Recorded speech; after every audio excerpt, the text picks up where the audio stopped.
Good morning, everybody. Welcome to a special episode of the Hog Talk podcast presented to you by 965 Spirits. And we have a special guest on today and a co-host, Yeah. Courtney Mims from Fox 16 News. And who is your buddy? Leo was feeling like Leo. he wanted to All right. join the show. That's all right. Leo's going to join the show with us and give us some good news. So, hey, Courtney, it's been a while since we've caught up. You got a new station now, new digs, new territory. So just catch everybody up on how all that's been going on. Well, we're gonna put Leo down first just because he wanted to say hi and now he wants to jump down. So we're gonna put you down first. There you go, bud. It's been great. I have to say, Little Rock is a cool place. Arkansas in general is a cool place to be. Everybody knows that I'm from the state of Florida, or most people do. But I love Arkansas. It's my home now. I met my husband here from Conway. So it's really been cool to kind of live in two different areas of the state. Little Rock is its own kind of place. A lot of people know this, but Little Rock is unique in the fact it has so many different types of people. You know, it's just you're from all over, right? I mean, it's like a melting pot of Arkansas almost. So would you say it's a Bentonville on steroids? It kind of is, where it's just there's so many different types of people, and they've all come together there. It's like, oh, I've lived here and I grew up here, but now I'm in Little Rock, and I just love that about it, because you find there's so many different backgrounds and people that live here. People from out of the country move to Little Rock for work. There's so many different types of people here, which I love. And there is, and I'll say this, I think, from moving here, living in Fayetteville versus living in Little Rock, I truly, and this is my opinion, I believe the most amount of fans are in, the most amount of Razorback fans are in Little Rock. I really do believe that. And I think that's why people get so irritated, because you look at the Little Rock games and stuff. But, when you come to Fayetteville and everybody told you, hey, look, there's a difference between Central Arkansas fans and Northwest Arkansas fans in the state. And you're like, well, how can that be? Because there's just one team. Now you get immersed in the UCA, the Arkansas State, the Little Rock Trojans. So you kind of got your eye open a little bit. Well, oh, okay, this is exactly what they're talking about. Yeah, there definitely is so I would say the biggest fan base in Little Rock is Razorback fans, right? That's what you're going to see more so than Fayetteville, which is kind of weird, because in Fayetteville, because of Walmart and other companies, it brings in a lot of different fan bases. Yes. Like, I actually met a lot of LSU and Ole Miss fans when I was in Fayetteville. So, and some would even come up to me and say, hey, we love watching local news, but we always hate watching the Pig Trail Nation report because we're not a fan of Arkansas. Yeah. And so I was like, wow, that's very nice. Thank you. But here there's a lot of Razorback fans. Like, I don't meet anybody who's a fan of a different, very seldomly do I meet people that are not fans of Arkansas teams. Right. So I would say the biggest portion is Razorback fans, but then you also have the diehard UCA fans, the diehard Little Rock Trojan fans, the diehard Arkansas State fans. Believe it or not, people, there is a diehard section of this state that are Arkansas State fans and do not want to hear about Arkansas at all. So, and I think that's awesome. I think it shows that the state is much more than just the Razorbacks. And I think with some of these teams, it's actually good, and people don't like that I say this, but it's good when those teams are good. It helps the state.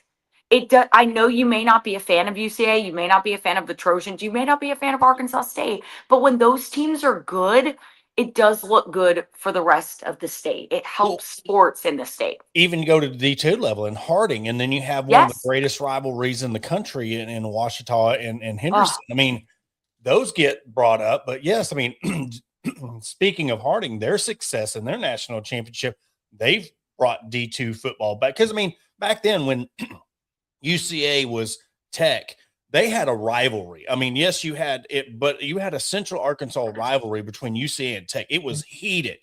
But then when UCA moved up, it took that away. And then they tried to make it where UCA and Arkansas State was a rivalry. Then Arkansas State moved up. So you never really got to have that. But there was one year UCA beat Arkansas State. I mean, yes. I got to go back to that. Beat them. Hold on. Let me fact check that. I don't think they beat them, there was a controversial 2-point conversion callers. We'll have to dig that up, but I want to. What year was it? Do you know? No, I cannot remember for the life of me. But Okay. they played them, and I want to say there was a last-second call that they should have beat Arkansas State, and it got overturned. Now, I'm sure y'all have film of that somewhere. But, yeah, I'm going to look at after this. Okay. I'm going to look it up because and I you have to actually let me know because fact check me on that. But I know they tried to make that a rivalry because they were similar at the time. But then when Arkansas State moved up to the FCA or Sunbelt or whatever, that kind of went away. But yes, you have the Ouachita in the Battle of the Ravine, and so it's just really cool seeing sports in Central Arkansas and the rise of Harding Academy as well. It is cool, especially when you think about how it's not just when you're looking at a national scale, right? There are so many people that wanted me to talk on their shows this spring, not about Arkansas baseball, which is very weird for me. They wanted to talk about the Little Rock Trojans. And I think that's just good for sports in the state that, hey, we've got a lot of things going on in Arkansas. We may not have any pro teams. But we got some amazing, amazing programs in the natural state. So if you're an athlete, come to Arkansas, right? Don't just, if you're not good enough to go to the Razorbacks, fine. But you can go to UAPB, you can go to UCA, you can go to Little Rock, you can go to, Arkansas State and Harding, wherever, and still thrive and still be good. I mean, to me, that's the best compliment for your state is we've got great sports teams here. Well, and every year, I was looking through the Hootens football. I get that every single year. I'm a Hootens football magazine fanatic, and seeing all the in-state kids going to, Tech and UCA and Harding and, Monticello, all the small Division II schools. And then of course, going to Arkansas State, and it's really good. There is a lot of talent, and we're seeing that in all the sports. We're seeing a lot of girls basketball talent. We're seeing football talent, and it's just that Division I talent when we're talking about Arkansas. And you're talking about Ryan Silverfield, and when he was at SEC Media Days, I mean, you were coming out, you could just sense a different vibe. I mean, talk about the vibe that you sense. Just, of course, you have coach speak and all that, but even me watching outside of the correlation I had was there was a guy that did a interview with the GM, the football program, and they done an interview and then Ryan Silverfield at SEC Media Days. Outside of hey, that's a great question, and then went into his answer, you take that away, he did really good. But you could tell a lot of it was, hey, it's his first time, he was nervous, but once he settled in, he did amazing. I think he 100% deserves an A for that job. Everybody does. I'll even go into the players too and how they did. Yeah. People laugh all the time when I say it's very important. SEC Media Days is important. And they go, well, no, it's not. All it is just a bunch of media and they're asking questions. No, you want to win SEC Media Days. There is a competition. It is a competition. It doesn't show up on the stat sheet. All it does is give you more branding, repertoire. It's like, hey, it's good when you have a viral moment like Ryan Silverfield, and it goes out there and people are going, wow, like this guy, okay, this guy's not here to play around. Winning Media Days is important. Ryan Silverfield, to me, was one of the top coaches for Media Days. And they even did something funny, Porter. And I know this happened because I had people who confirmed it. I'm not going to tell you who my sources are here, but I have people within the SEC that confirmed this.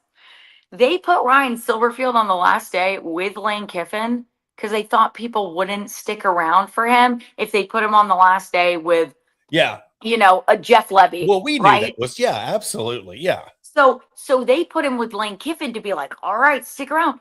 But he smoked Lane Kiffin. He smoked Lane Kiffin, the troll of the SEC. He smoked him on how enthusiastic he was about the program, his funny moments, his naturally funny moments, his kind of clapbacks, the confidence that he had about the program, what they're trying to do. They may not, win 6 games this year, but I think they're going to do better than people think they will. Yeah. And I think that's the whole thing he was trying to do is look, just believe in what we're doing here. Yeah. Believe in me, believe in what we're doing. We are building something. And I'm not going to do it overnight. I'm not saying that.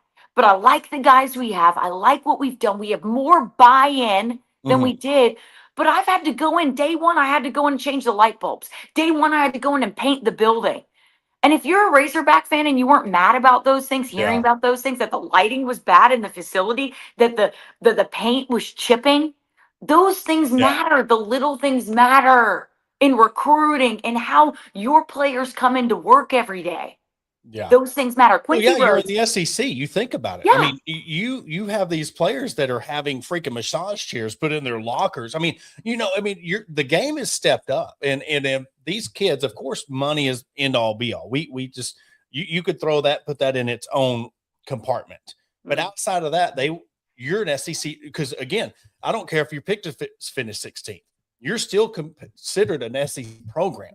Yeah. I'm coming to this SEC program, and this is what this is like, and your stadium's like, and it does. I mean, and that's the thing you're talking about, the upgrades and what he's wanting to do. I got a different vibe from it. And, I want to see, and this, I speak for Razorback fans. We want to see progress.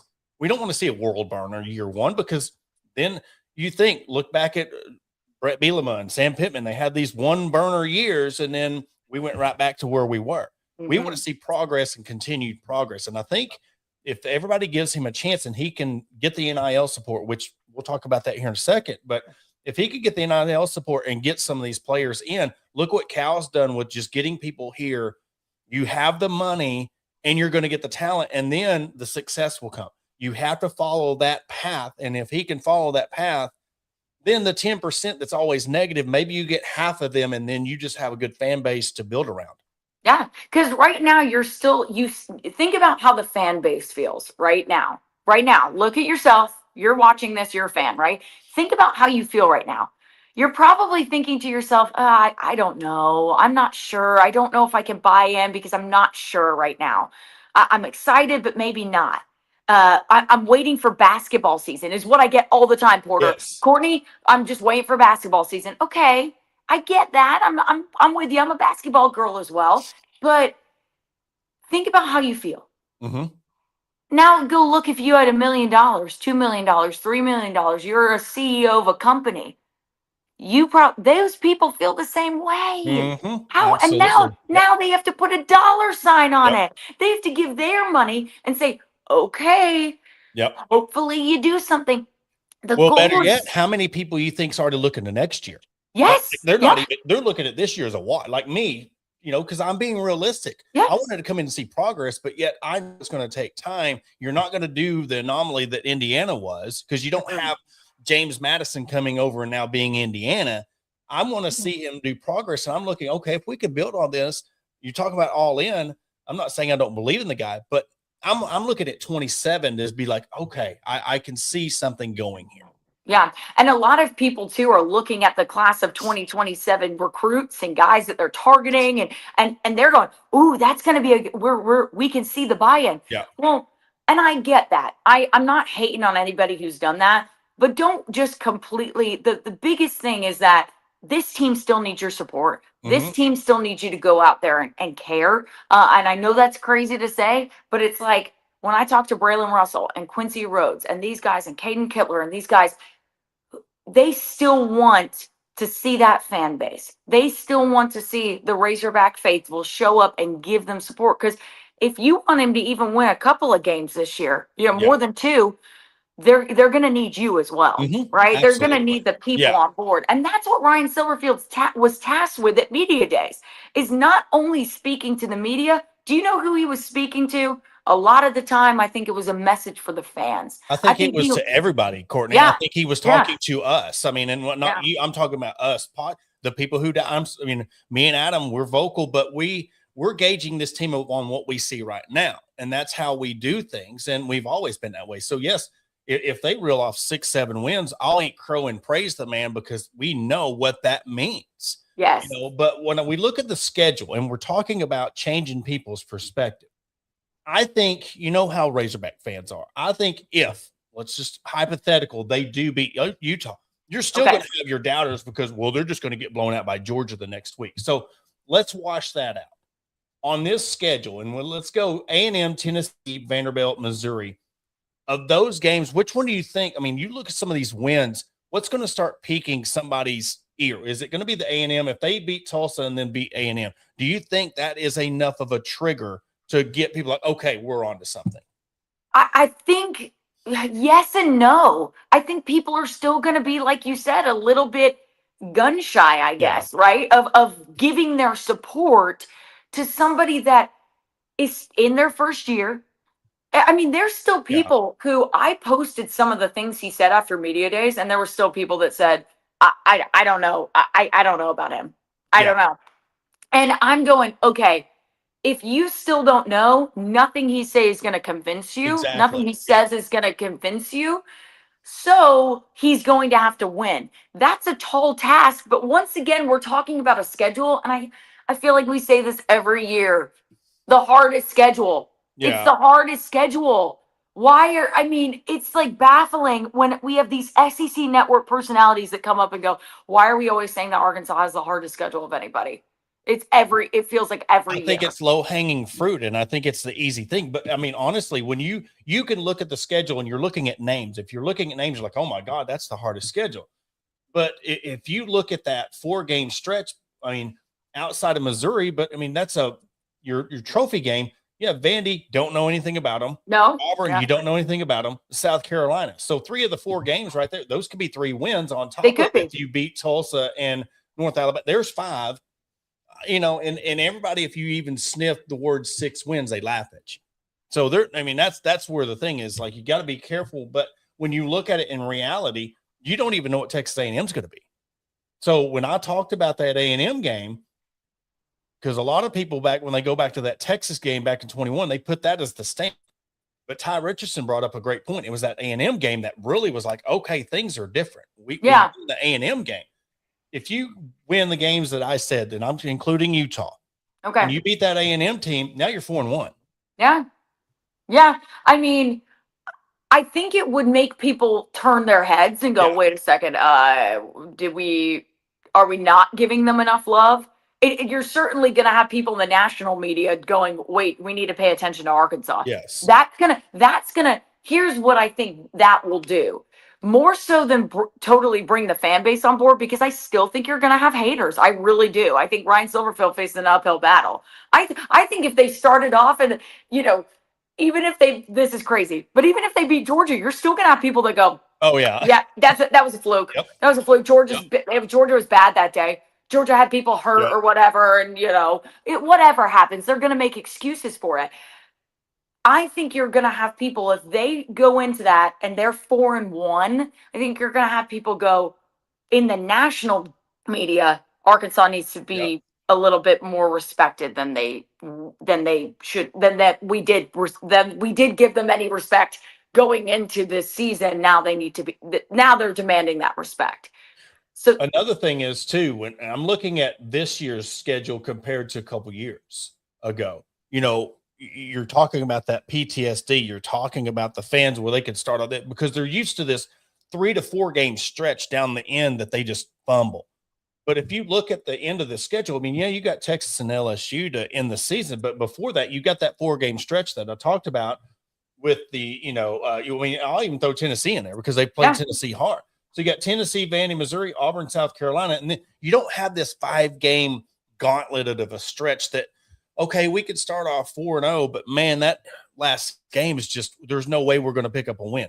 At least this year, I could see a win against Auburn, South Carolina. I could see a win against Vandy. I could see a game against A&M Tulsa. So there's games sprinkled in to where if everything can fall in the right hands and they have a chance to make some waves this year. They do. But the key part of that statement is if everything falls into place. And there's still so much unknown about this team. And Ryan Silverfield did talk about that. That's why I thought I actually respected him a lot for saying the reason why you guys are going to vote us 16th is because there's a lot of things you guys don't know about the team. And there's a lot of things that we're not going to reveal to you right now. Right? We're not going to tell you who our quarterback is. Although I think a lot of us in Arkansas media kind of realized that KJ Jackson is, I think he's going to be the guy. If AJ Hill ends up being the starter, it's because something flipped in fall camp. But right now it would be KJ Jackson in my mind. So, but there's a lot of national media. There's a lot of media outside of Arkansas that is still saying there's a big quarterback battle going on at Arkansas. We don't know who the quarterback will be.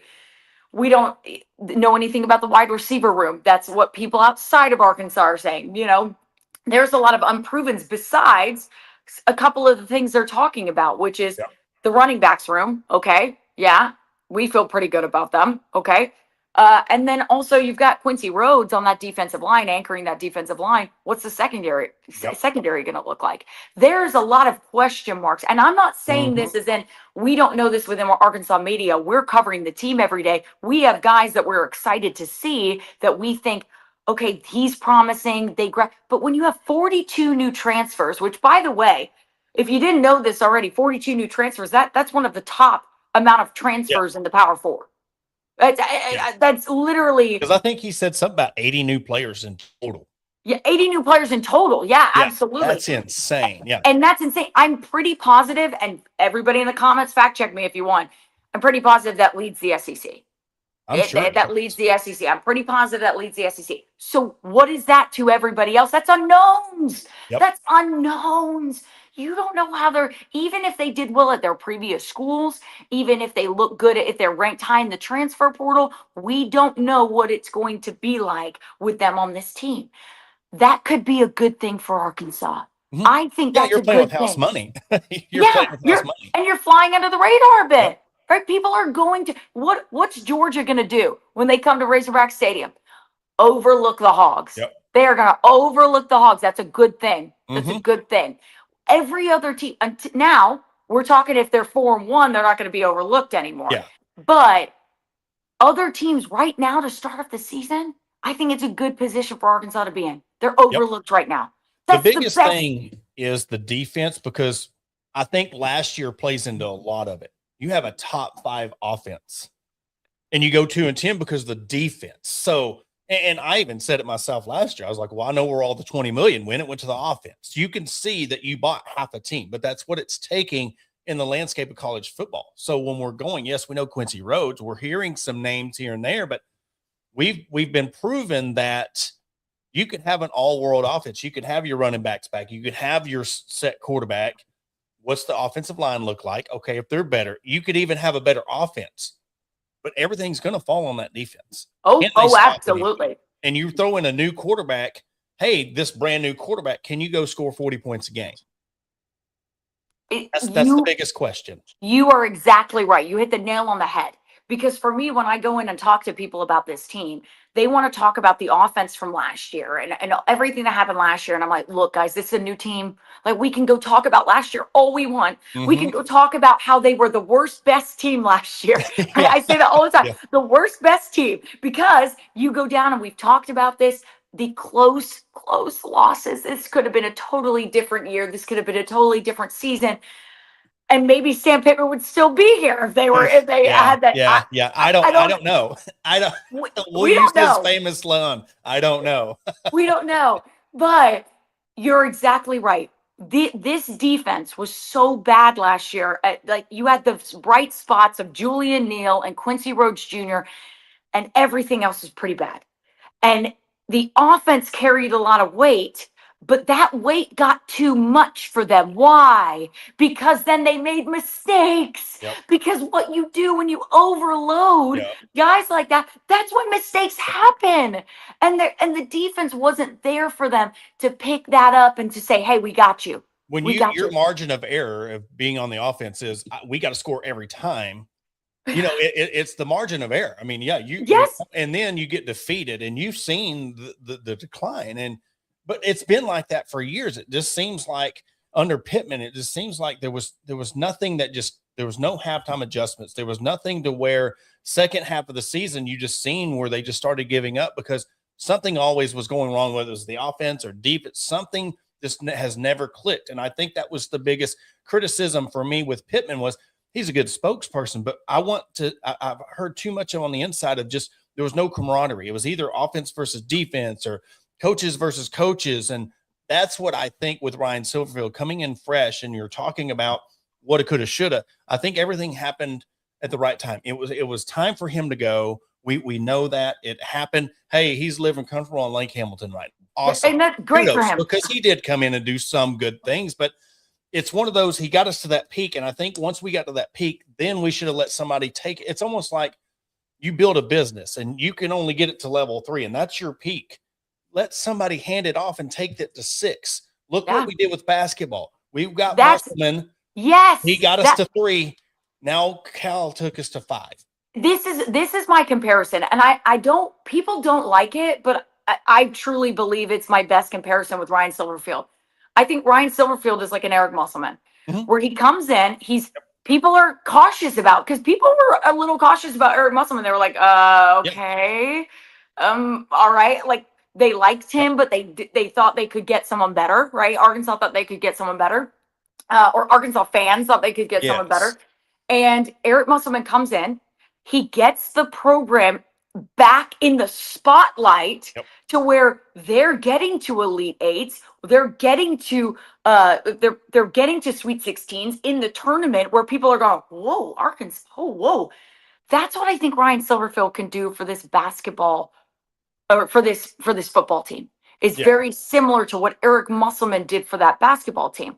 Does that mean he's going to leave? Does that mean, I don't know. Yeah. But I think he can, I believe he can do that. You just have to give him the backing. It doesn't happen overnight.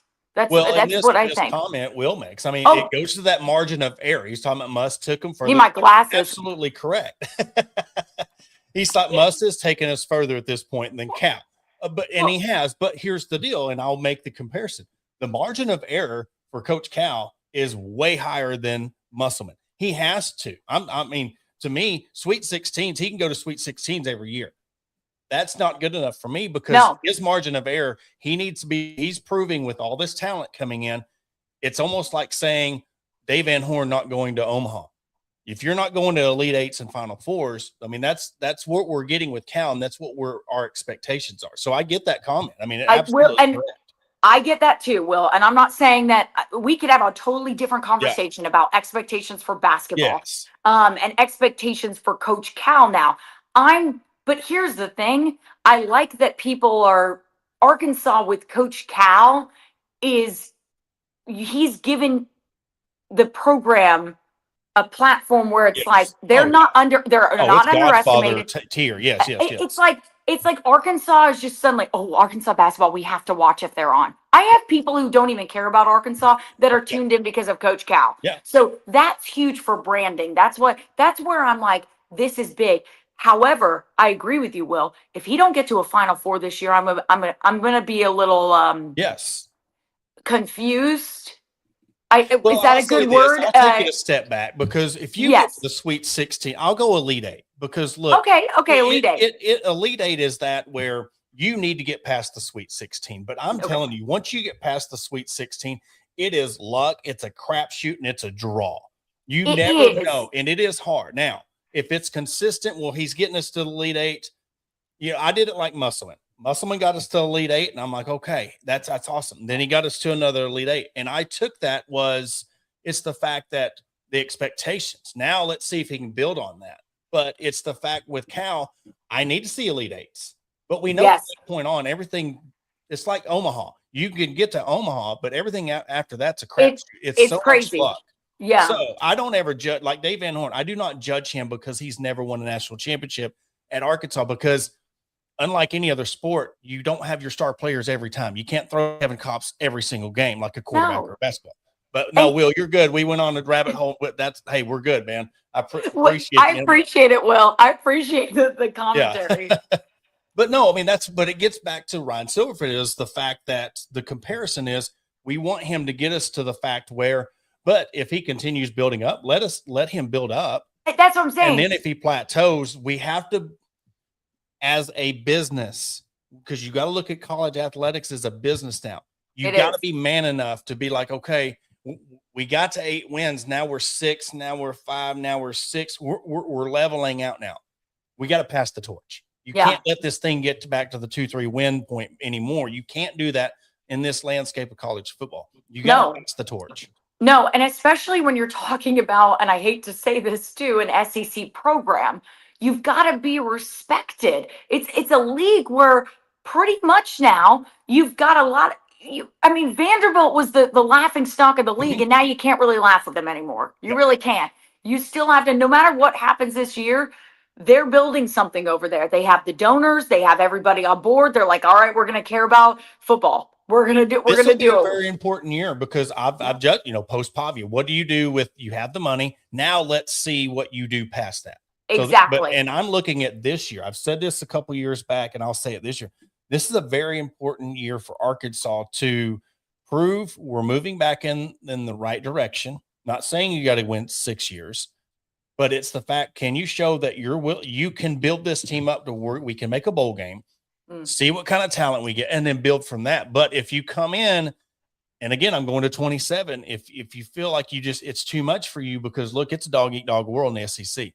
If you can't do it in 2-3 years, you can't progress this team in 2-3 years. We got to find somebody who can. You can't let this thing keep on going 4, 5, 6, 7 years, banking on a 6-6 season or a 7-6 win season.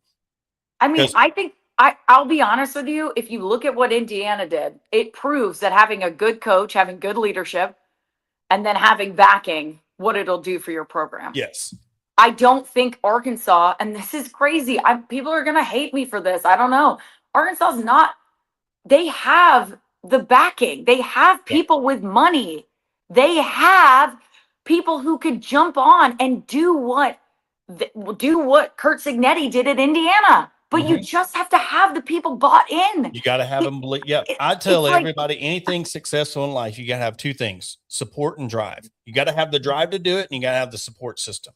And I do believe Silverfield could have all the support or all the drive in the world. If Hunter Yurachek don't support him in NIL and he doesn't get the donors to back him, then I mean, that's the whole different episode we could talk about the Hunter Yurachek stuff. But I wanted to keep this one positive, so that's why I didn't even brought him up. You were like, keep on the train. We've beat that dead horse, so I want to stay away from that part of it. But this is he brings in a good point. This is the overall. This is going to be his defining moment. This is make or break.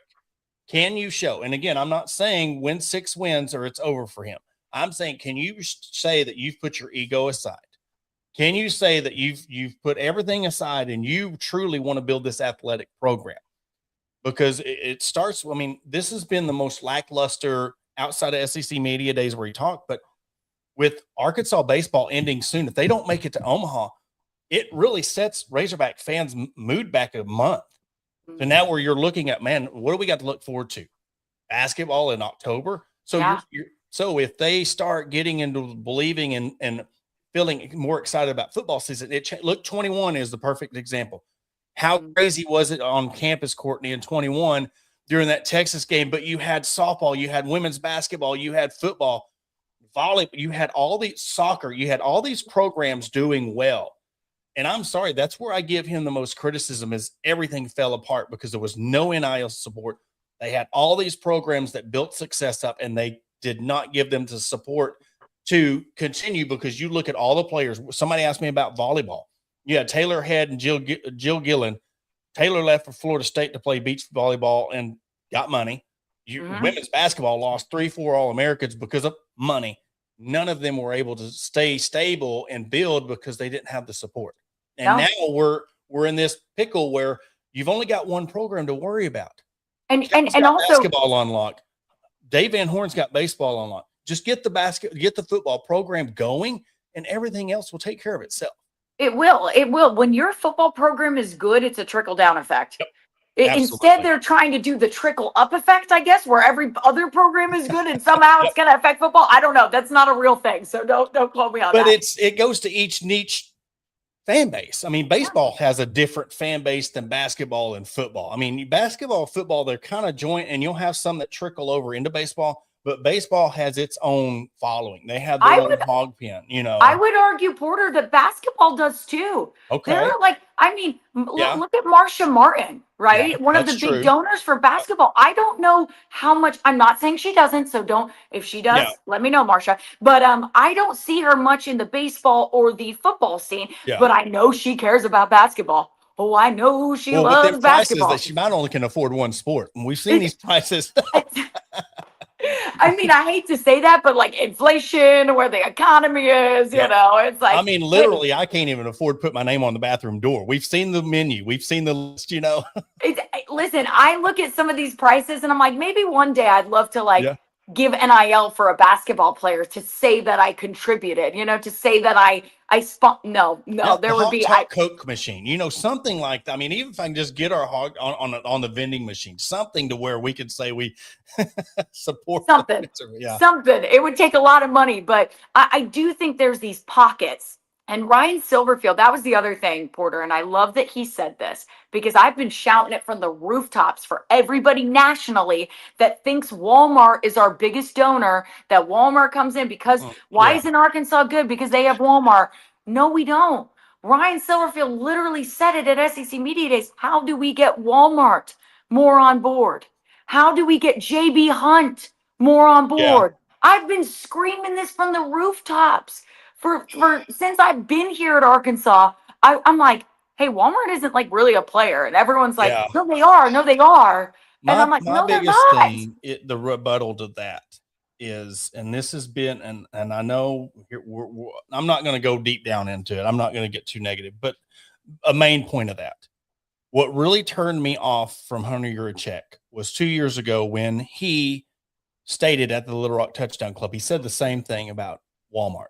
He said, Walmart is not here to save the football program.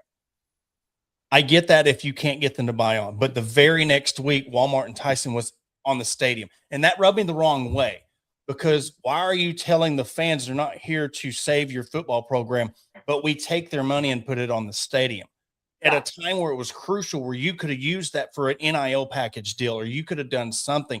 That's what turned me off of like, okay, he's only worried about the business side of it.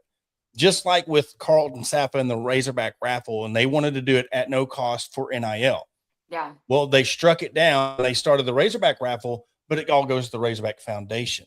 And I know you need staff money. I know you need, but Courtney, you know good as well as I do, NIL will bring you to the success to, if you can get NIL support and championships and build this winning culture, you'll never have to worry about a salary again, because all the other money you've seen when Bobby Petrino came the head coach, the Duke game was going on and they were flying a plane over the stadium saying, welcome back, Bobby. And people were handing in money, hand over fist. You get the success in the NIL money, the rest will come. And you said it, you said they're backwards. He is backwards, but that was the defining moment. And until he can change his ways and change my mind, I will always be against it, because you can't say one thing. And it wasn't a month. It wasn't 2 months. It was the same week.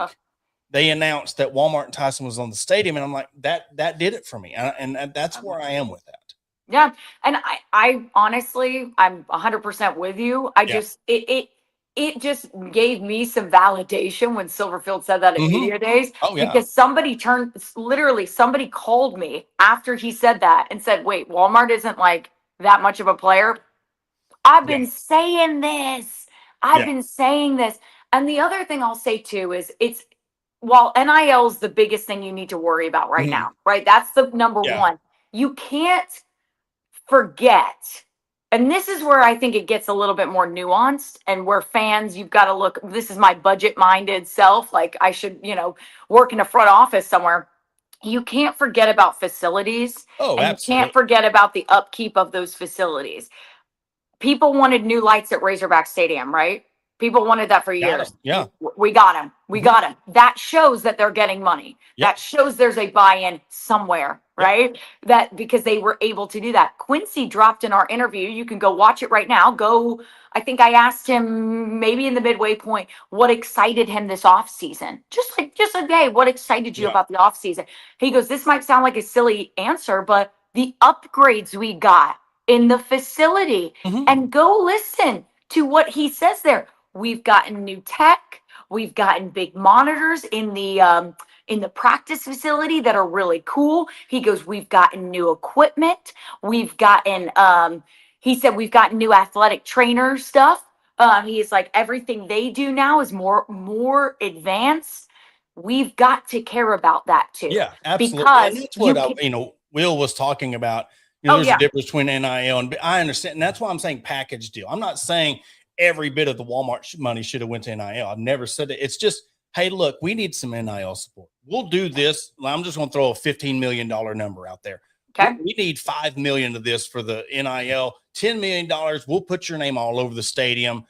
Just kick some of it toward the NIL. And that's what all I'm asking for. But it was just the fact that nothing went to the NIL when we need it. But yes, we do need stadium upgrades. I mean, we look at Bud Walton Arena and they're wanting to do renovations and stuff to that. And we see the concourse. We see, we'll get in the Little Rock, with War Memorial. If that ever becomes a thing, that stadium needs a full upgrade. But yes, absolutely. Facility upgrades is a must, because if you're going to be getting the top players, they want top things. Yes. That's the way it is. They want top money and they want top facilities. Yeah. And if you look at any other go to other facilities, like I bring Florida up as a good example, because they just did a multi-million-dollar renovation to their facilities, and it was insane. Like, this was maybe like 1 or 2 years ago. Now it's 1 or 2 years old, but when I went to go see those facilities, I was blown away. Yeah. And I was like, wow, if I was an athlete,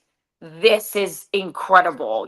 What they're doing is top notch. It's almost when, you look at the baseball facilities, right? There are baseball, players that come in. This Japanese pitcher is a great example, that come in and go, have you seen their facilities? Like, these people are going to develop me and get me to where I want to go. Absolutely. That matters. That still matters to players. That still matters to getting for recruiting purposes. So I think some of that, when we go into the finances and we go into Walmart and Tyson and all those different buy-ins right now, with revenue sharing being a thing, and correct me if I'm wrong, when Walmart and Tyson did that deal for the stadium, I don't believe rev share was a thing just yet. Because that's very recent. I could be wrong, but I'm like trying to remember when that was. No, because I think after that's when Tyson stepped up and they did the patches. So, that's when they did that for the NIL and the patches. And I heard that the Nuggets, the Razorback Nuggets that they make, all that goes to NIL as well.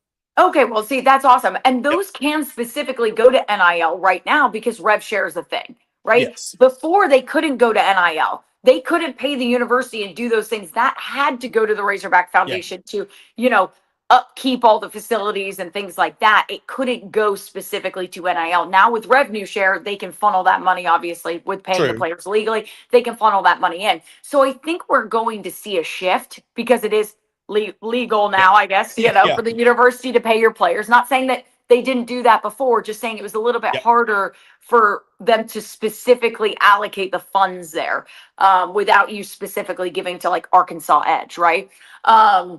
So that's where I think right now you can literally go to Walmart, you can literally go to JB Hunt and go, hey, this is your return on investment, because it's all about ROI, right? It's all about how am I getting my investment? This is your return on investment. If football is good, that's going to help your businesses. That's going to help you guys. Why Walmart buys so many tickets to give out to their people? I always find that I meet Walmart people, Walmart employees at football and basketball games. They buy a certain section of tickets and they give them out.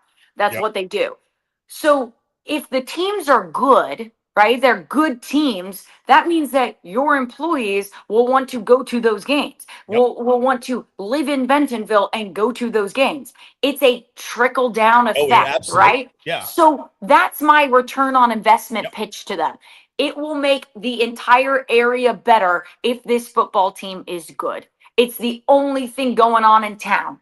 If it's good, this will help everybody. I don't think anybody, maybe they have pitched that to them, but maybe they just didn't buy in. I think Ryan Silverfield might be the guy. It's one of them things you look at, and this is in the perfect world, if it could get to that point. We want it to be where when you think of Arkansas, you think of Walmart. When you think of Arkansas or Walmart, you think of Arkansas. And if you could get that, it's high end where, look, Walmart synonymous with Arkansas. Here's the Razorbacks. We're the only show in town, and you get that, and you bring that back, because it used to before.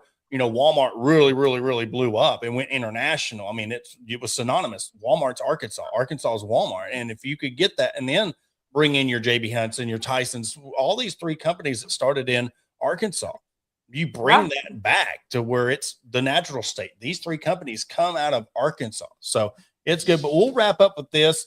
I know we talked about 20, 25, 30 minutes, and I got you. I'm going to make you late. So look, no, you're fine. Just you're a quick fine. rundown of, when you talk about the expectations of this season, we're not putting wins or losses on this. We're, like you said, the all-in thing went. I told Adam, I've told everybody, it rubs me the wrong way because Dabo started the all-in factor back in 08. So it's hard for me to hear this new branding I've heard it. But hey, it won me 2 national championships. So maybe the all-in will rub off. But you tried that with Chad Morris. I don't know about this Clemson thing in Arkansas. It's just not working. But maybe the all-in will work. But what is your expectations year one that will really get you excited for the future? I think you said this, and I like how you phrased it. I want to see improvement. And yes, that does go with wins. Yeah, I want to see more than 2 wins. I'd like to see them win an SEC game, please. I would like to see some of those things, but I'd like to see improvement overall. The one thing I have already seen, and I've already seen this. This was check mark 1 for this era, was that there is buy-in. There is more buy-in. Why?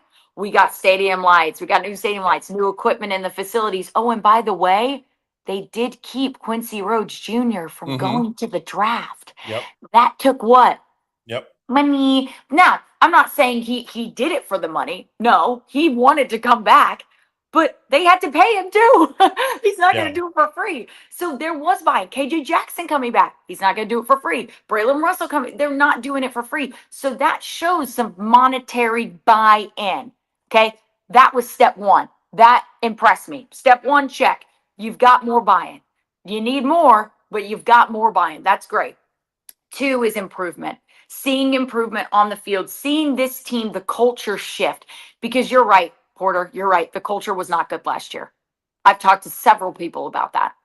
Several players, several people. The culture just wasn't good. And that, they even said, some of that wasn't even on Pittman himself. Some of that was just. I heard it was a level below. That's what, just a level below offense, defense. Yeah, we'll leave it at that. Yeah. Yeah, we'll leave it at that. We'll leave it at that. But it just wasn't great. Yeah. That there were guys that struggled to put on the uniform because they just felt like they were going into a loss. Yeah. And that sucks. Sorry, that sucks. I talked to UCA's Nathan Brown the other day, and he was like, we had a mentality last year where we thought before things were going right, we thought everything would go wrong for us. We thought that we would go into situations and be like, oh, it's going to go wrong. That's a bad mentality. And I felt like Arkansas did that a little bit. So I want to see a mentality shift on the field.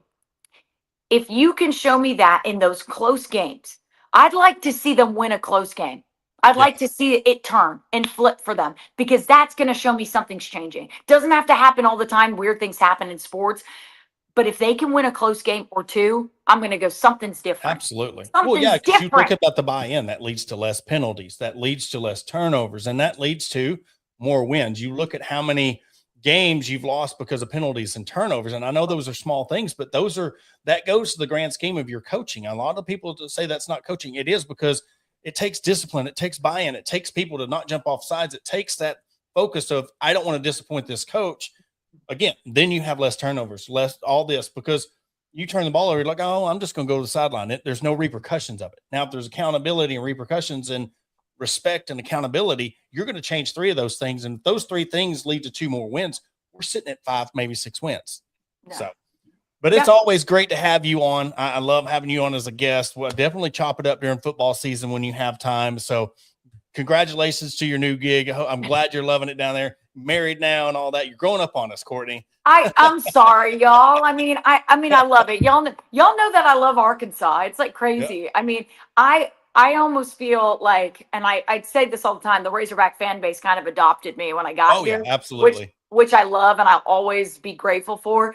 But it's like, I feel the pain too. And I get passionate, and I love coming on these shows and just like talking about it, because I feel it too. I want to see wins. My life gets better when this team wins. My life gets better when these programs are good, It makes that smile less fake. When you're on 6 o'clock, you're like, yes, they lost 45-10.